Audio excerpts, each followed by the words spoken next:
Anbu Nanbachale Vanakkam.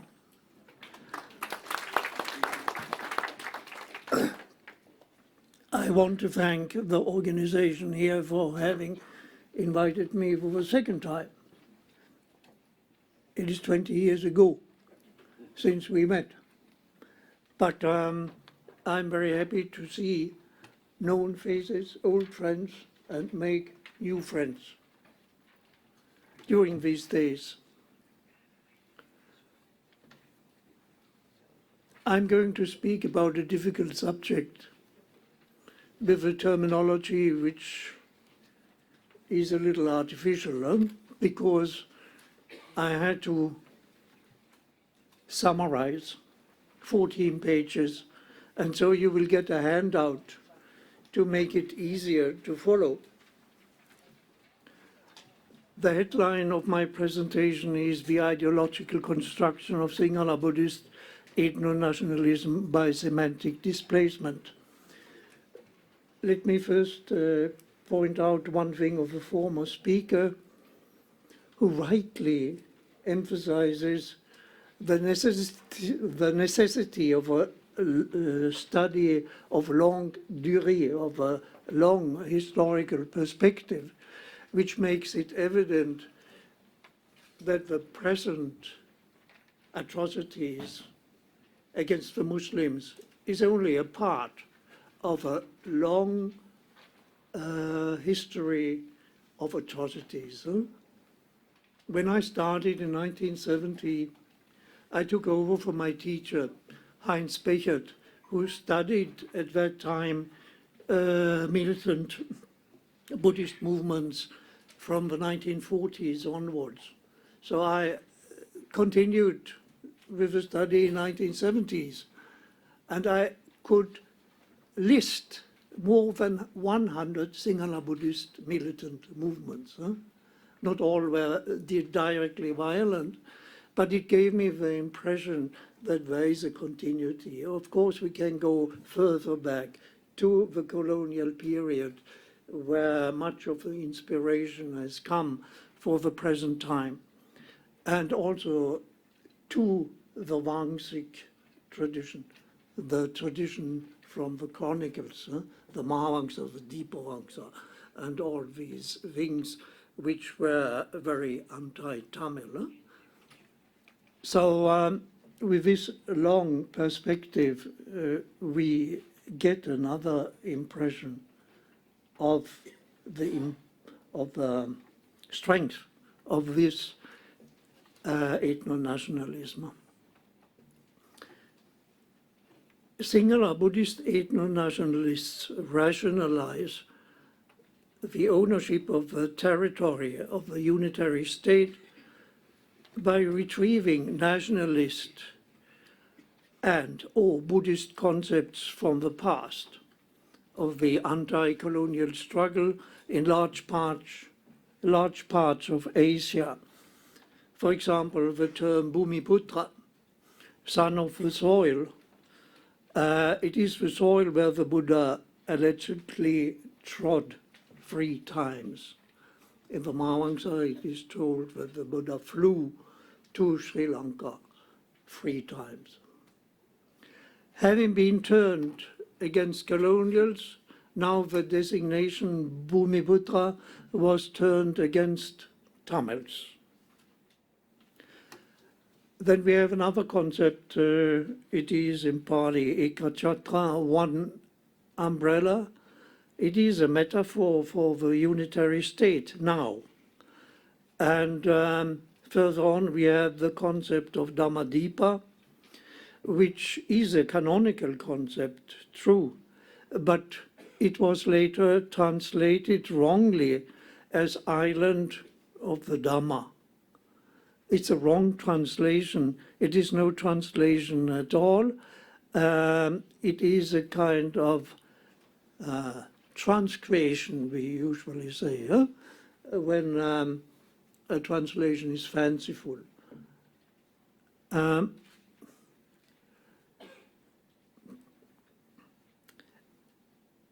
then the real translation of Dhammadipa means having the Dhamma as light, and it is mentioned in the canonical texts, which are classified as Buddha language.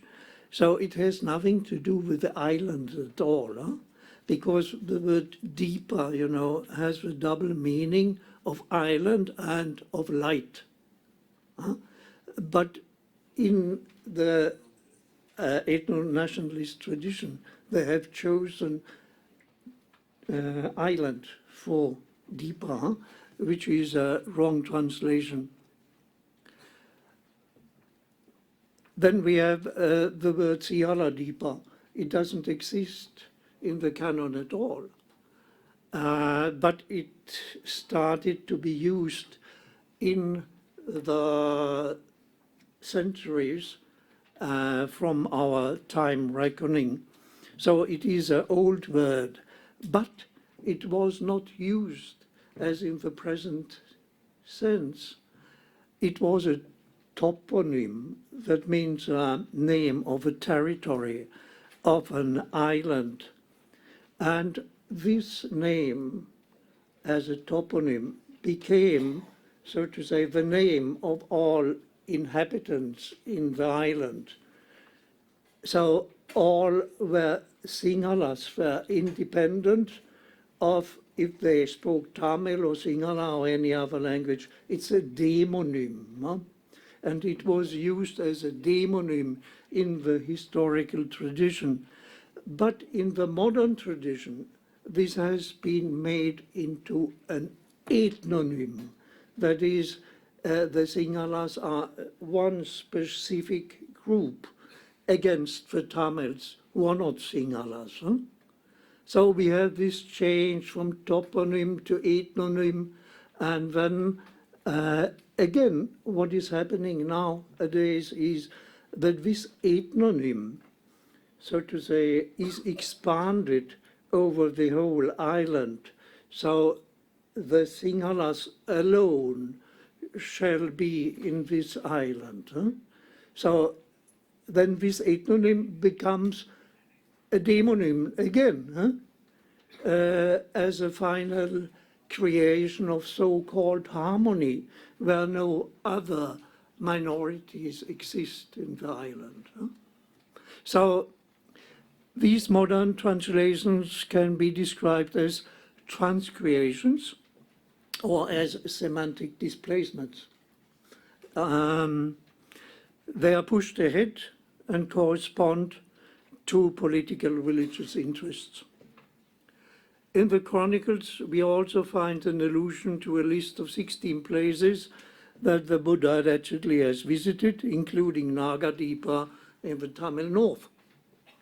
All these Buddhist conceptual rationalizations are instrumentalized for the achievement of a political aim, namely the unitary state. This is done by Sinhala Buddhist ethno-nationalists. I want to state here clearly that I do not talk about Buddhism. I speak about a special group within Buddhism, namely political Buddhists. And then you have Buddhist politicians, which is different. They try to transfer Buddhist values into society as much as Christian politicians try to transfer Christian values in society. Huh? And then we have the renouncers, huh? Those who renounce societies at all. So political Buddhism is only 1/3 of Buddhism. Huh? So please don't generalize Buddhist ethno-nationalism over the whole sector. Huh? Now, they call their own ideology the Jatika Chintanaya. You know all this, national ideology. Yeah? And then there's another word, which is very interesting, a self-representation. It is Sinhalatva. Sinhalatva was popularized by Nalin de Silva, who is one of the best-known ethnonationalists in the modern history. And he coined this, he didn't coin it, he popularized it, and he appealed to our understanding of what Hindutva is.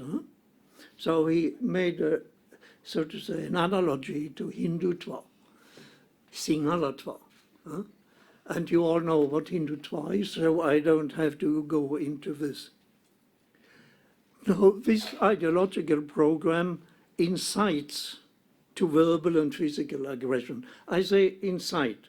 I do not say it is the main cause, the root cause, so to say, of this aggression. But I must say that this ideology attains a certain degree of autonomy. So it can, so to say, incite people independent of the awareness of the real causes of it. You know, Friedrich Engels, he said against Marx that ideology is not only an epiphenomenon, it can be also attain a certain degree of autonomy, and that is what has happened in Sri Lanka. But the real causes, you know, you have in a document which is nowadays of high value, it is the confession by Cyril Matthew. Cyril Matthew was the minister during Jayawarna, who was one of the organizers of the Black July in 1983. And he wrote a kind of confession, I see it as a kind of confession, where he explains why Sinhala people hate the Tamils. And that is because of the competition on the market, on the economic market. So you have it in plain paper what motivated him as the leader of this kind of aggression. Finally, I only want to say this: we cannot exclude that some people do not instrumentalize the concept Dhammadipa, but that they honestly believe in the Vangsik promise of the Buddha that the island will come under one umbrella, which is the modern unitary state, and that non-Buddhists, like Shaivas, Muslims and Christians, are an obstacle to the promise's realization. What I want to say is that the ideology from the Vangsik tradition in modern interpretation is so strong that it resembles actually a kind of religion, excuse me. There is an ultimate concern for an ultimate aim, and this makes it related to a kind of religion and where belief is important. And this makes it very difficult to get rid of it. Thank you. Namre.